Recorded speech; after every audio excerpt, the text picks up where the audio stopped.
I want to introduce in this conversation senior journalists Sandeep Punithan, Gaurav Sawant, Shweta Singh. Sandeep Punithan are some of the finest defense journalists in the country. We are lucky to have them with us, and they have been breaking down of what the last 48 hours have meant, viewers. I'm going to cut across to Sandeep, but before that, let's quickly dip in to that press conference by the Ministry of External Affairs exactly 45 minutes ago on briefing the world on the second phase of Operation Sindoor and how India's hand was forced the second time to give a proportionate response to what was grave escalation by Pakistan, or an attempt at grave escalation by Pakistan last night. Listen in, we're back with the three of them.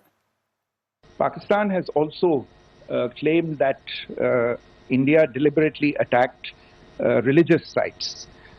This is completely false again. I have made it clear that the targets were terrorist infrastructure, terrorist facilities, and locations connected clearly with incidents of cross-border terrorism into India. And it is in fact Pakistan that is misusing religious sites as a cover to in fact radicalize, direct and indoctrinate and train terrorists. In fact, contrary to what Pakistan is claiming, yesterday Pakistan launched a targeted attack on the Sikh community in the state of Jammu and Kashmir, hitting Gurdwara in Poonch and the homes of Sikh community members which came under attack. And we know that at least 3 individuals were killed in that particular attack. Today morning, Indian Armed Forces targeted air defense radars and systems at a number of locations in Pakistan. Indian response has been in the same domain with the same intensity as Pakistan. It has been reliably learnt that an air defense system at Lahore has been neutralized. Pakistan attempted to engage a number of military targets in northern and western India using drones and missiles. These places included Avantipura, Srinagar, Jammu, Pathankot, Amritsar, Kapurthala, Nal, Jalandhar, Ludhiana, Adampur, Bhatinda, Chandigarh, Phalodi, Uttarlai and Bhuj. These were neutralized by the integrated counter unmanned aerial system and other air defense systems. The debris of these attacks is now being recovered from a number of locations that prove the Pakistani attacks. 7 से 8 मई 2025 की रात को पाकिस्तान ने उत्तरी और पश्चिमी भारत में स्थित कई सैन्य ठिकानों को, जैसे कि अवंतीपुरा, श्रीनगर, जम्मू, पठानकोट, अमृतसर, कपूरथला, जालंधर, लुधियाना, आदमपुर, भटिंडा, चंडीगढ़, नाल, फलौदी, उत्तरलाई और भुज पर ड्रोन और मिसाइलों से हमला करने का प्रयास किया। इन हमलों को इंटीग्रेटेड काउंटर यूएएस ग्रिड और वायु रक्षा प्रणालियों द्वारा निष्क्रिय कर दिया गया। इन हमलों का मलबा कई स्थानों से बरामद हुआ, जो कि पाकिस्तानी हमलों का प्रमाण है। So, viewers, clearly, late last night, there was escalatory provocation by Pakistan, which India proportionately answered by giving it back. The difference was that India was able to thwart, repel each and every attempt of Pakistan to strike 15 of its key defense installations. But India was successful in striking back through drones. What next? The latest information that is also coming in, and, you know, we just want to give it to our viewers, that all airports in Pakistan, flights have been suspended right now. Number 2, the US advisory has come in where the United States of America have asked all its citizens to leave Lahore or find safety or safe places in Lahore. So lots going on the sidelines of it. The National Security Council in Pakistan, well, if it really tantamounts to anything, because the Pakistan Army always is the one who has the say, has given a free hand to the Pakistan Army to what they call retaliate in whatever measure they want at a time of their choosing. Sandeep, I want to pull you in, but Shweta, you first, very quickly. What can we now expect? Of course, everything is in the realms of speculation, but the sheer fact, the sequence of events suggest the ball technically now in Pakistan's court again. Will Pakistan escalate a second time? Because India is very clear, we'll give it back. Pakistan will have to escalate, at least you think they will escalate? To their home audience. They have to give them a message. Preeti, they've actually lost very important people, even in the cross-border shelling since they started first. But there are reports that some army personnel have died and their families have been affected because they were, even in these times, there were reports of certain families that were on the front line. A CO of a particular battalion has lost his family. Asim Munir was part of that janaza personally. And so these are things that they need to tell their home audience that we are doing something. They have to give a semblance of some action, and as soon as they do that, India will retaliate. And after all, Operation Sindoor 2.0 is still left. There is a list of 21 locations we have to hit. We've just hit 9. And Sandeep, that escalation ladder that we keep speaking on, we've clearly, in the last 24 hours, climbed up that escalation ladder, yes. Not because we wanted to, our hand was forced. Pakistan escalated, our response was proportionate. What do you think the next 24 or to the next 48 hours bring, keeping in mind all the indications that are coming in? Well, there's going to be tremendous pressure on General Asim Munir, as Shweta was saying, because let's not forget, Preeti, it's not just Pakistan that's been targeted. Punjab province has been targeted. Punjab province is the heartland of the Pakistan state. It is from where 70% of the Pakistan military, both soldiers and officers, are recruited. Punjab is everything for the Pakistan state. Punjab dominates Pakistan, not only in the military, but in every aspect of life. They have been attacked. Terrorist infrastructure has been struck in a way that has not been in the last 25 years. These are unprecedented strikes. And I think the Indian government has demonstrated that if the Pakistan military thinks it's unpredictable, the Indian government is even more unpredictable. And the speed at which it's retaliated to last night's attack by Pakistan, we're calling it Swift Retort 2.0. Right. In fact, Gaurav came up with this expression a few days back. It was defeated, it was destroyed, it was repelled by our air defense network, including the S-400.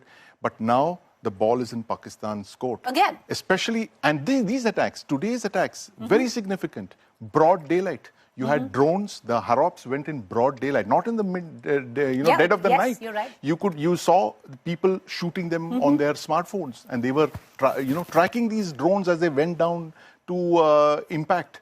And this is the kind of fear that General Asim Munir has exposed the people of Pakistan to. He keeps talking about a hard state all the time. Well, this is the hard state that he envisaged. Just before I let both Shweta and Sandeep go, because India has been able to strike Islamabad, Rawalpindi, Lahore, Sialkot. There is a lot which is going on where the Indian audience is concerned, where Delhi, because Delhi is right up where the threat category is here. But, I want to cut across how, at least with the kind of air defense systems that we have, and we're going to give you out the graphics there, that Delhi right now, Shweta, is impenetrable. Like, you cannot get to Delhi. It is. Even on a normal day, it is, you cannot just attack Delhi. And we've come up with those graphics. There are actually 8 layers if you talk about it. And Preeti, even a normal high-rise 5-star hotel has air defense on its rooftop. There is air defense there. Your main buildings, the Prime Minister's residence, the South Block, North Block, Parliament House, the Rashtrapati Bhavan, all are covered by multiple layers. There are small teams, there are huge teams. There is complete air defense, S-400 at 2 borders and for Delhi. They know the importance of New Delhi. Any attack here from the air would be fatal, would be deadly, and that is why Delhi is protected in such a way. Sandeep, you want to reflect on that? Because a lot of people are speaking of Delhi. It's right up the threat ladder. And if you're escalating, there is an imminent threat where Delhi is concerned. But I think it's impenetrable right now. It is impenetrable, Preeti. But, as Shweta just put it, multiple layers of defenses, looking at everything from drones, from small drones right up to fighter aircraft packages. But if Pakistan were to make that mistake of attacking Delhi, even, crossing into airspace and attempting to attack Delhi, that would be another red line that they would have crossed, and the consequences would be terrible for Pakistan. But we haven't struck Islamabad yet. Yes. Hitting Delhi would be symbolic. I would think it would be the equivalent of what they did 25 years back by attacking India's parliament in 2001. It would be the Pakistan military's attempt to replicate the parliament attack. But you know, the interesting part about all of these strikes, Preeti, is that, you know, for 25 years, we've always lived under the threat of terrorism.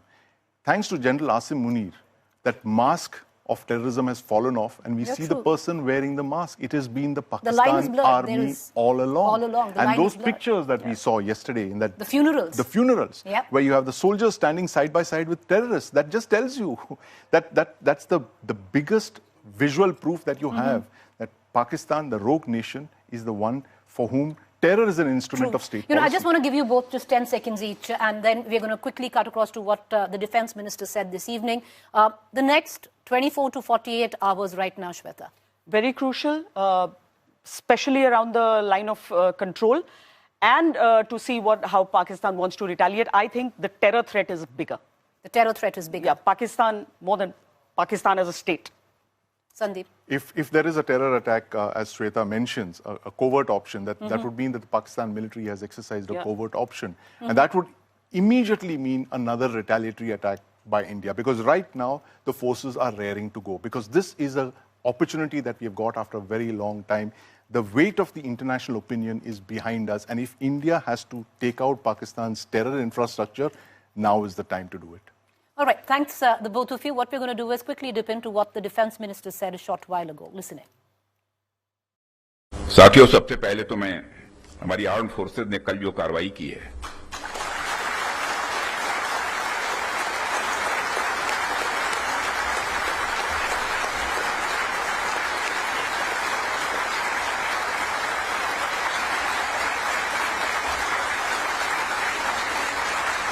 और जय हिंद जो शौर्य और पराक्रम दिखाया है उसके लिए मैं हृदय से बधाई देता हूं। पाकिस्तान और पीओके में जिस तरह से हमारी आर्म्ड फोर्सेस ने टेरर कैंप्स को नेस्त नाबूद किया है वो हम सबके लिए एक गौरव का विषय है। क्वालिटी की क्या भूमिका होती है, यह क्या रोल अदा करती है, इसका नमूना हमने कल देखा।